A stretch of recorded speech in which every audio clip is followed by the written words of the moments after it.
Hi, I'm Kat, and this video tutorial is how to make these Tom Binns Pearls and Peril inspired barbed wire earrings. They look like that.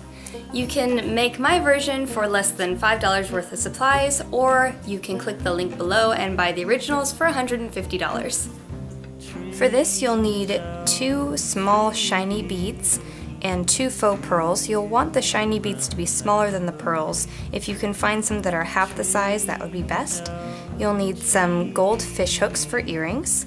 You'll also need 2 head pins or eye pins that you're going to twist into your barbed wire detail, and you'll need something to wrap them around that's going to make them the right size as well. So I'm going to use this part of this miniature precision screwdriver. You'll also need at least 2 more head pins to attach your pearls onto, and 2 more head pins or eye pins that you're going to trim and twist to connect all your pieces together.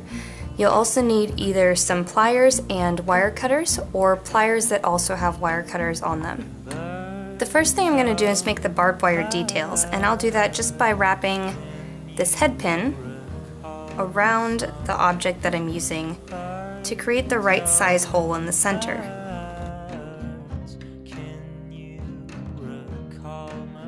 And you'll just want to create a right angle with both of the ends. And once you've twisted it to the right size, use your wire cutters to trim off the excess.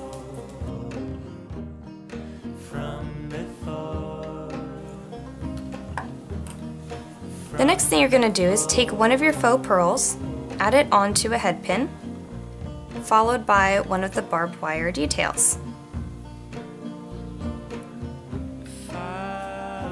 Then at the top of that, you're going to bend your head pin to one side,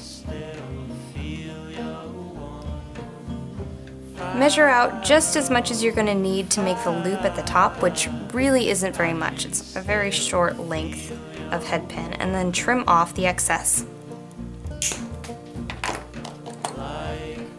Then taking your pliers, grab the top of the end of your head pin and bend it back in the opposite direction that you originally bent the head pin.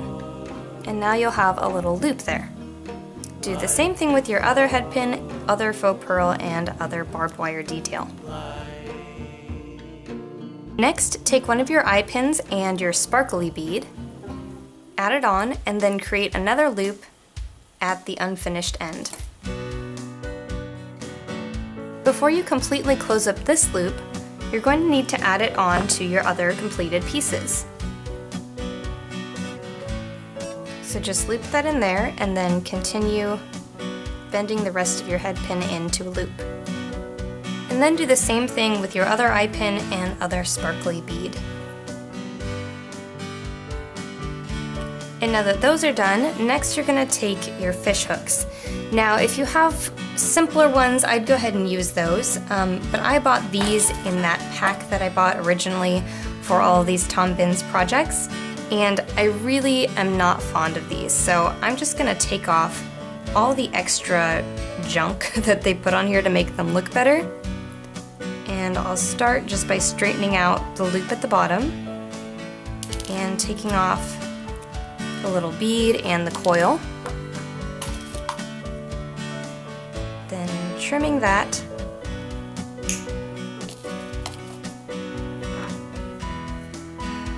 And making a new loop. And now that you've remade the fish hooks, go ahead and open up the loop that came on the eye pin at the very top of your completed piece. Add it onto one of the fish hooks and close it up. And those are your completed earrings.